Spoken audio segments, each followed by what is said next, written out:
Let's freaking go. It is Tuesday afternoon, and the boys are back. To my left, I got Mr. Pete for Niner Fanatic Podcast. What's up, brother? What's going on, Beto? What's going on? All the people in the chat. Chat's already going crazy. Appreciate it. What's going on, Brandon? And what's going on to all all of the Niner fan base. How are you feeling about being the number one seed, regardless of anybody? Like all to ourselves. Like we're selfish that way. That's right. And to my right, we got my brother from a different mother. We got Brandon from Forever Podcast. What's up, brother? What's going on, Beto? What's up, Pete? Chat, how's it going? Thanks for tuning in. And once again, appreciate all the love and support from all you guys. Yeah, man, another week, another show, and we in the number one seed. A game It ahead of feels everybody good, else. baby. Let's go. Number one seed, the best record in the NFC. We are on cruise control. I just want to say, first and foremost, thank you to the Dallas Cowgirls for getting your ass kicked by the Buffalo Bills. And thank you to the Eagles for choking and within about a minute left against Seattle. You lost to Drew Lock. The Eagles lost to who? Drew Lock. 98 yards with about a minute and a half to go. And he went and carved the Eagles defense, clearly giving the 49ers the best spot in the NFC. Guys, not that we're going to lose any of our games that are left, but we have a free game. What do I mean by that?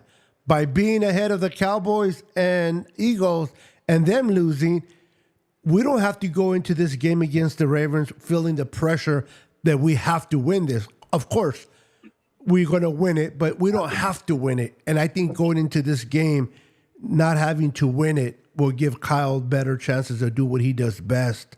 And the guys, Pete, how did you feel that we're not pressured in winning this game? We want to win it, but we don't have to win it. Yeah, I still look at it as a must-win. Not just because of the records and everything. Like, I mean, it would be nice to beat the Ravens for once. Like, I don't know if anybody understands the history that we have against the Ravens, but it is. How do you do it? Like this? There you go. There you go. Don't mind me. Oh, okay. I'm just pointing to the. Like, yeah, I'm over here. Don't but mind me. Go yeah, ahead. it doesn't matter. Like technically it doesn't if they lose it, but if they lose, they're right back in the same spot that we were already in. So why? So we don't want to lose this game. Like I think that Shanny's going to play it that way as well. I think that they want to get to a point to where the last game of the season doesn't matter, so that they can sit their guys and rest them at that point. And that way they'll have like almost 2 weeks off in a row, more so than have like because I got worried that they weren't going to play their guys, all of their guys this week, but I have a feeling that Shanny's going to go out there and want his guys he wants his guys available so that they can win this the next 2 games so that they can rest and get an extra 2 weeks off to be rested. So. Yep. And I'm going to go ahead and acknowledge everybody in the chat right after Brandon's take. I will go ahead and acknowledge everyone in the chat. Thank you for coming in and joining us tonight. Brandon, what is your feelings of us having that extra game to play with? The fact that we don't have to win this game. Like Pete said, we want to win it. Shannon wants to win it, obviously. But they don't have to win it. But if they don't, that's more pressure on them the last 2 games. This is an AFC team, not NFC. The NFC is the ones you want to beat down for conferences. AFC, you can afford to lose to if you have to. The fact that the Eagles and Dallas lost, Brandon, how do you feel about this game going into the Ravens? I feel good, but I still think this is a must-win game, especially against Baltimore. Let's just prove to the league that we're the best in the world, especially after beating a hot Ravens team. That'd be great. So definite must win. Mind you, we broke the Eagles after they played us. They haven't looked the same since. And it's kind of funny because you don't see any of their fans talking anymore either. So that's also great news. They're But talking. They're just talking about their own quarterback now. well, you know what I mean, though. They, Yeah. they ain't talking as much as they were talking before the game that we beat down them. So, Yeah. We but broke the Eagles' heart, bro. Oh to my be God. honest with you, you know, I rather win out the rest of the season just to be safe. You know what I mean? And if we do win the next two games, then we could rest the final game of the season against the Rams. And I like that. And before we go on, Pete, hold on. Let me just acknowledge everyone in the chat real quick. We got Don in the house. How you doing, Don? Welcome. Welcome. I like to give the royal treatment. Real quick, we got Jimmy in the house. How you doing, Jimmy? Welcome. Welcome to the chat. We got Roberto Davis in the house. What's up? What's up? Welcome, welcome. We got Daniel Barry Sports in the house. Welcome. We got Royalty in the house. We got Red Jet, Shell in the house. Welcome, Shell. What's Good up, to Red see Jet? you. Good to see you. Who else do we have? We got the Sorry Cowboy fan, crazy guy in the house. What's up? We got the B Man, Mr. Bees. How you doing, Joseph Hayden? This man works with nothing about bees. He's always. Let me rephrase. This man works with bees every single day. Has full body full of bees, man. I don't know how you do it, but thank you for your services because I definitely love honey. We got Royalty. We got Jess, the East Coast Red and Gold. Welcome. We got my brother who I have not returned his messages. I am so sorry, Brian. You've been leaving me messages 3 days ago, bro, and I haven't returned them. I am terrible. Sorry. This guy sent me emails, texts, voicemails, smoke signals, everything, bro, and I still haven't responded. SOS is probably the only thing he hasn't done. We got Avatar in the house. How you doing, brother? Vatar. I always say Avatar, but let's see. We got Rick Diaz in the house. Merry Christmas to you as well. I'm going to get to your guys' comments, but I just want to make sure I acknowledge everyone and leave nobody out in there, and then I'll get back to your comments. You guys have been killing it in the comments. We got Daniel Cantu in the house. What's up, Daniel? Welcome. We got Ronnie Brown in the house. What's up, my friend? Welcome to the channel. If this is your first time, make sure to hit the like button. We are going live on all 3 YouTube channels. Myself, Pete's, and Brandon's. Make sure to go to their channels as well and hit the like button and subscribe if you're not subscribed already. We got 90 Till in the house. What's up, brother? I like that name there. All right. So that's everybody on the docket so far. So gentlemen, we have to look at this game against the Ravens and take care of business. This is clearly a preview of a possible Super Bowl meeting between these two. I mean, the NFL could not set this up any better than it has. You got the best team in the AFC.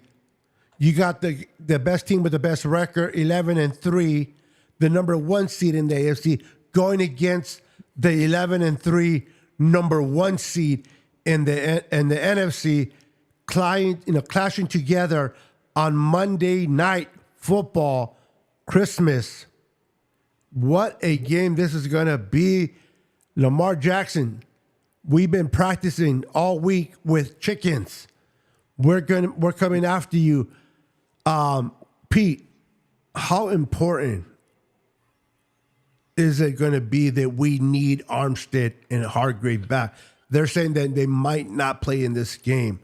It's still early to say, but if they tell me what happens if they do play, and tell me what it could happen if they don't play, and then Brandon, you're next with the same question.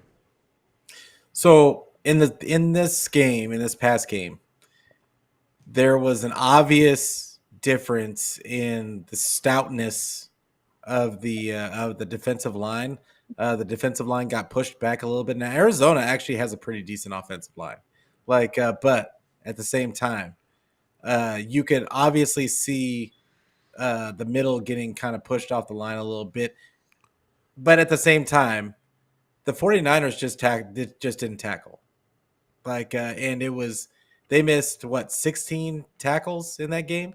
It's some crazy amount, but quite a few times they had guys lined up and hemmed in the backfield, and they just couldn't tackle. So I don't necessarily think that they were the reason. Like Kinlaw and I know that we lost Kalia Davis for he's going to be out for weeks with a high ankle sprain. But T.Y. McGill, Kinlaw and McGill, I don't really blame them. And they had to play, and Givens, they had to play a majority of the game in the middle. I just don't necessarily blame them for the rush yards. I think that it was more having to do with people just weren't tackling. So, but it would be nice to have Hargrave and Armstead in there just if for no other reason than just depth and keeping guys fresh.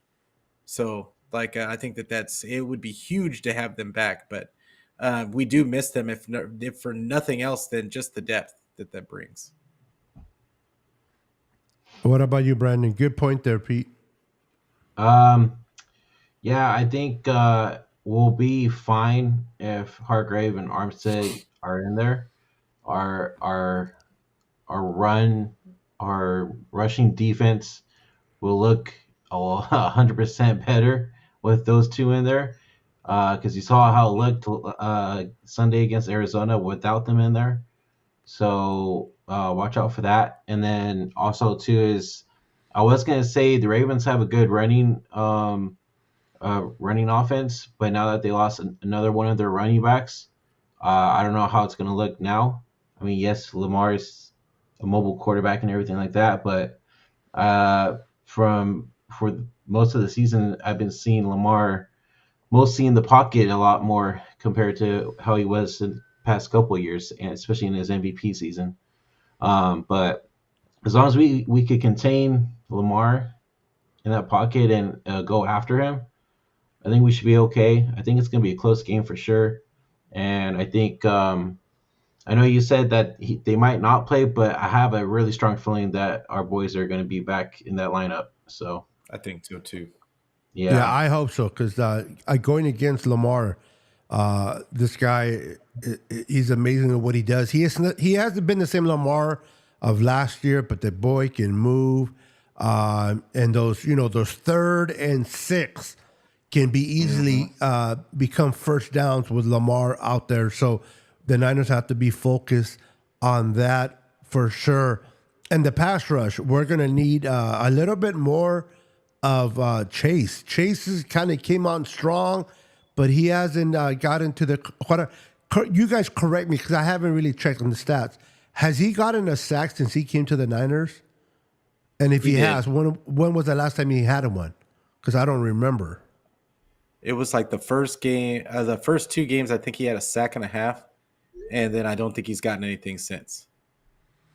Yeah, we're gonna need pressure from Chase. Definitely. I mean, he's helped obviously on the defensive line, maybe because of the lack of Armstead and Hargrave. We did give up some yards to the Cardinals for the most part, but we were able to contain that. Brock Purdy continues to amaze me, guys. Brock Purdy continues to do what he does. The guy is on fire. The guy is on an MVP level. And he's really a leader because he's a humble. He was asked does who deserves the MVP? He said Christian McCaffrey does. And I think at this point, it's hard to argue. I mean, Brock has done a lot for this team, but what Christian has done, 1,800 yards, 20 TDs. Let me just ask this, and I'll ask Brandon first. Obviously, you want both parties in the game. Facing the Ravens, I'll use that Ravens as an example. If you had to choose, you have to play without one player. And you can choose either Brock Purdy and who's the backup running back? Mason Mitchell. or Mitchell? Or would you rather go with Sam Donald and Christian McCaffrey? In other words, who would you leave in and take out when it comes to Brock or McCaffrey against the Ravens? Go ahead, Brandon. Who would you take out? Yes, yeah. Who would you take? And who would you not play? And who would you play between those two gentlemen? Damn, that's a good ass question, man. Well, we saw how Sam Darnold was when he went in there, and that kind of He was 2 or 3. I ain't gonna lie. He was 2 or 3. Yep. Yeah, but them balls were fucking going crazy. The one that he missed fell right through. It went right through Kittle's hands. Fucking threw a bullet. But fuck, I don't know. You got to pick one, bro. Okay, you're freaking killing me here, bro. I think I'm gonna have Purdy stay in and sit CMC just because Jordan Mason and Elijah Mitchell, I know they can run the ball as well. So interesting take. I love it. What about you, Pete? Who would you keep in and who would you take out? This is not even close. This is not even close to me. I would say I would sit CMC in a heartbeat. Because okay, I pick good. Yeah, absolutely. I don't even second guess it. It should be CMC because the 49ers have always been known to manufacture rushing yards. It's not now. Will it be as dynamic as CMC? Will they be able to run routes like CMC? No, but Jordan Mason averages 6 yards a carry. Yeah, almost 6 yards a carry for his career. You got Elijah Mitchell that had proven he could carry the load at least for a game. But even if he doesn't, they got Jordan Mason to be right there. And Jordan Mason hasn't had any injury issues. So it's absolutely. And because I would rather have Brock in there able to dice up defenses and play within the structure of the offense, then to me that's more important than CMC, just because CMC is a valuable weapon. I don't want to say he's not valuable, but at the same time, he is not the only reason why the 49ers are winning. They have so many weapons that I don't think that would keep him being out would keep them from getting a win. It's interesting. Both of you guys took Brock over CMC. It was a hard question for the fact that both of them are very unique. Both of them are playing lights out. Both of them are very important to this team.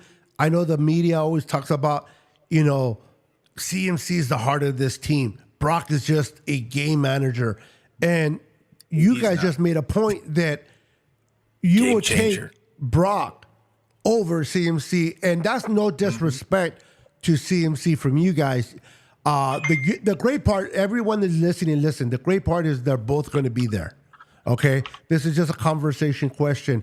But the fact that they chose Brock just tells us how much Brock has improved this offense, how much Brock has been able to take control of what Kyle creates in the play calling, and he's able to execute.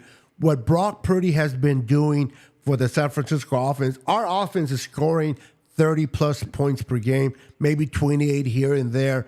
The only time they scored 17 points was in the 3 losses. One thing about Archer from Speak whatever that show's called. He said the Niners either they're blowing people out of the water or they lose. That there's no middle. They either blow you out or they lose. And there's some truth to that. They've blown teams out. They've blown the Cowboys out. They've blown out the Jags. They've blown out the Eagles.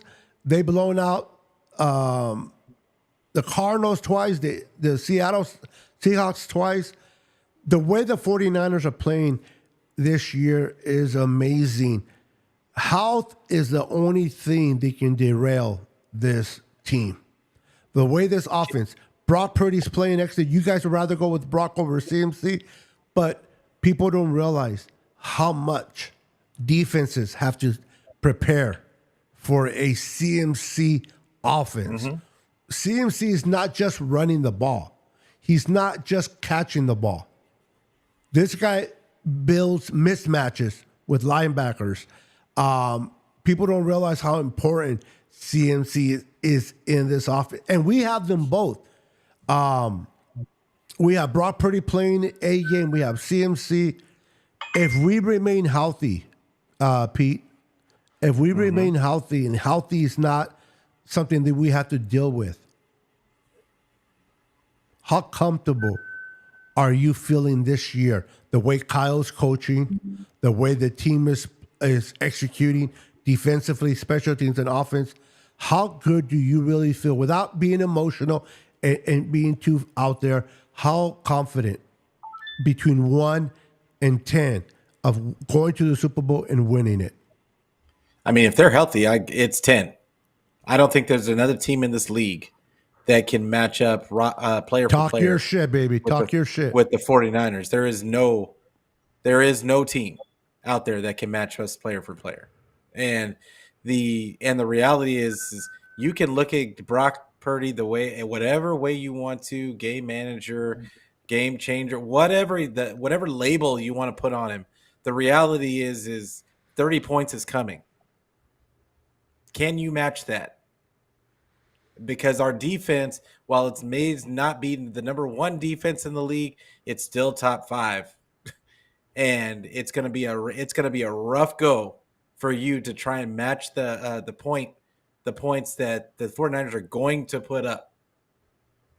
Like if they're all healthy, Kyle has shown that he is no longer just about the running game; it's about balance, and I had to get on board with that because I was used to the physicality of the run game, and I wanted them to overpower teams and run them down.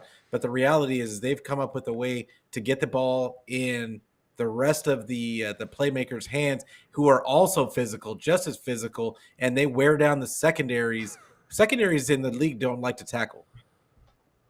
They just don't. So when they get into, now they're playing a team that is almost as physical. I think it's almost as physical as the 49ers in the Ravens. But yeah, no, if we go player for player, they're gonna get tired. They're gonna get worn out.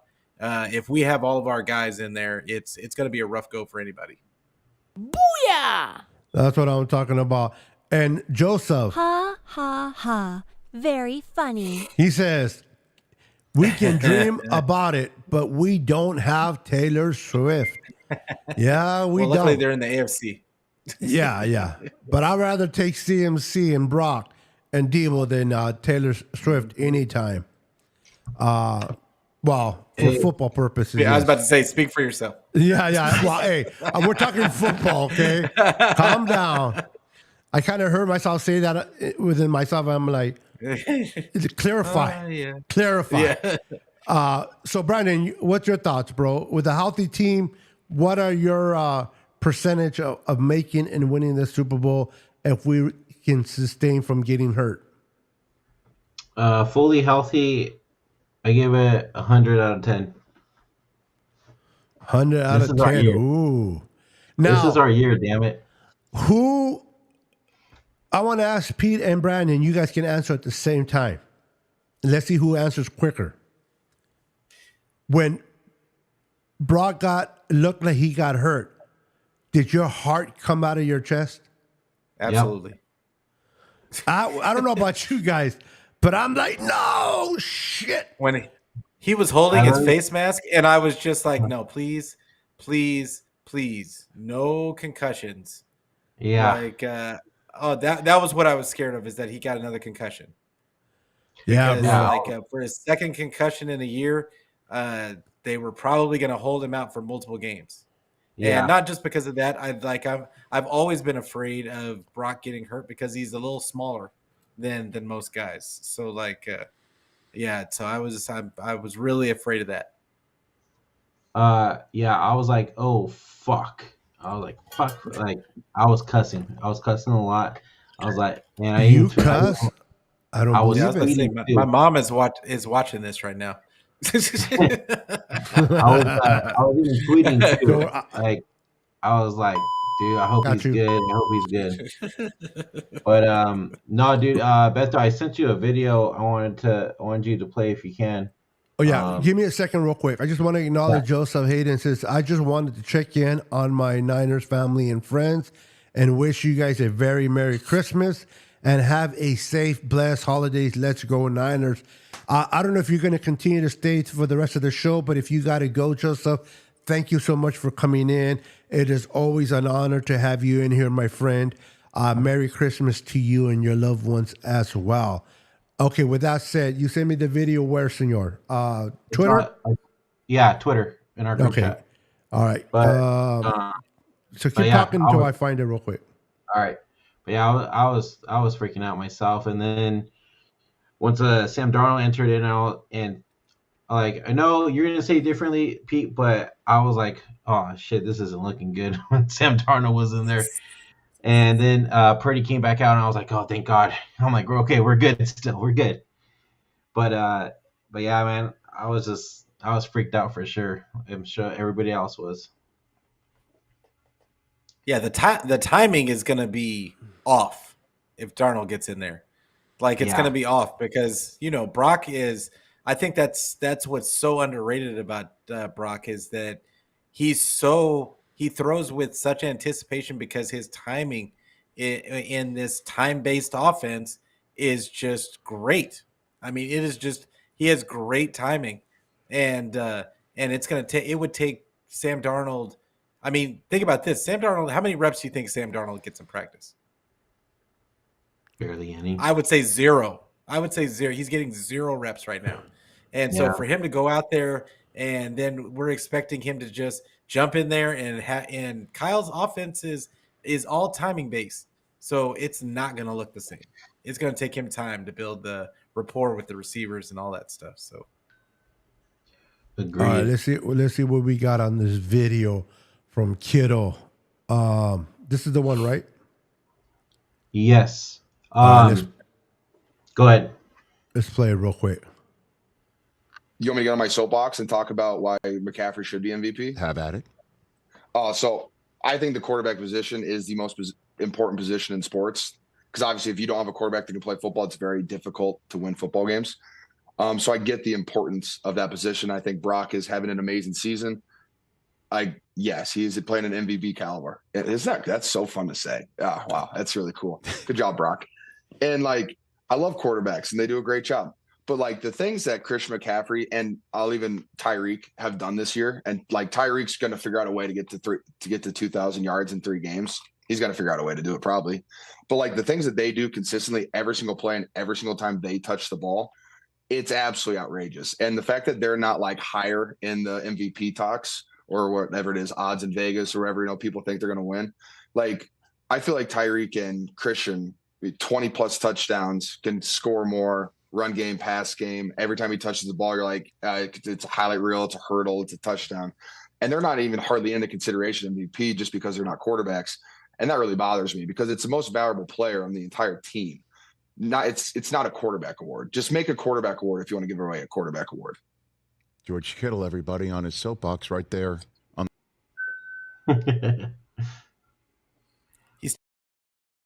like, but love George to death. Like, but he's wrong. You gotta love George. He tells you how it is, man. He'll tell you how it is. Gotta love that. This is can I say this real quick? Yeah, Can I say go this for real it. quick? So look, I love Christian McCaffrey, but we just went over what would happen for majority of teams. What would happen if their quarterback went their franchise quarterback went down, but they had Christian McCaffrey? A majority of them, they'd be losing games. They'd be losing games probably. And but Christian McCaffrey would probably put up pretty good stats, not as good of stats. And this is the thing, he wouldn't put up as good of stats up if Brock wasn't his quarterback. Because it's because Brock is able to throw the ball deep, throw the ball anywhere on the field, and complete passes at such an efficient rate is what opens up the run game.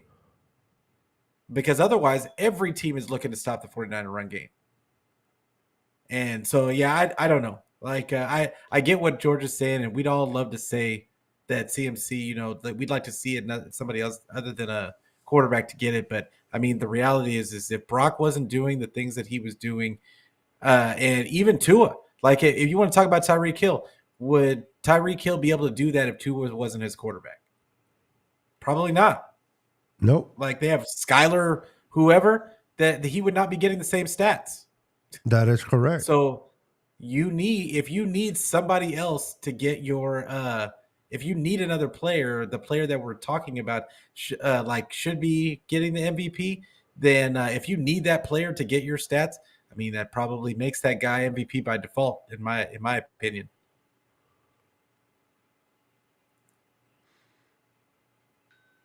You're on mute. Yeah, I Brandon. agree.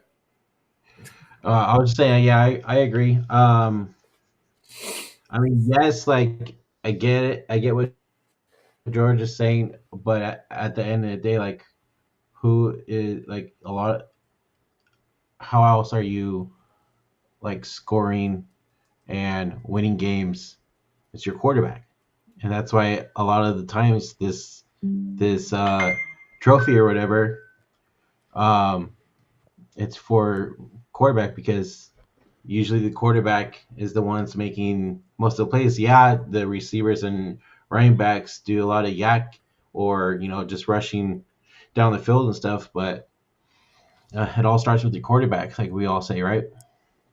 Yeah, and honestly, I'm talking about those two specific players because Adrian Peterson won it one time, and he was the entire offense for Minnesota one year. And then you had what's his name? I don't think he got the MVP, but somebody could have said that who's the running back for Tennessee? King Henry. Derrick Henry. He's another guy that a couple of seasons probably could have been in the running for MVP because he wasn't getting yards because of his quarterback. It was his quarterback was getting yards because of him. So it's a little bit different of a situation, but I would say that McCaffrey would not be able to get the amount of yards and the amount of catches and the amount of receiving touchdowns if Brock wasn't in there. Yeah, I agree. The whole notion of quarterbacks, playing in the system or, being a system quarterback, every single quarterback in the NFL is every single one in the system. Joe Montana, Tom Brady, everyone. Because every coach have their system they run. So the whole notion of a system quarterback is just ridiculous. Game manager. You know what? Whatever the title they want to give or say, it doesn't matter. If the quarterback cannot execute what the coach wants, it doesn't matter what your play calling. We've seen Kyle Shanahan struggle with Garoppolo. Yes, they won games, but they won games mainly because of our defense.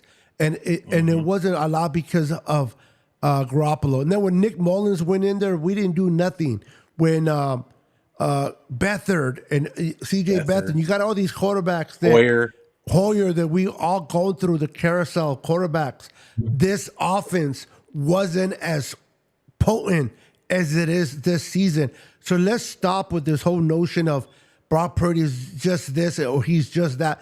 This guy is executing at a very high level of what Kyle demands of him. Even he has to get the ball to the players, right? He still has to. Dunks are easy, but if they're not executed correctly, you can. I've seen plenty of basketball players miss on dunks that were so easy. Why? Maybe they stepped too fast, or they went in too hard, whatever. They still got to get the ball to their receivers. And why does Pete? Why does Debo have a lot of yards? Why does Ayuk or Christian? Isn't that because maybe Brock Purdy is putting that ball in stride in a perfect spot so they can continue running their course? And the timing. It's the timing. This is the thing that I don't know if people remember when we had certain other quarterbacks and we sat there and would watch the all 22 or such guys like Rich Madrid and a bunch of other guys would put the all 22 video out and show guys running wide open that whoever quarterback was in there was missing. Kyle was dialing up all these wide open guys. Like now we get a quarterback in there that's hitting all. Like we don't complain about that anymore. We don't complain about we don't have tape of just watching guys run wide open and why didn't he throw it to that guy anymore.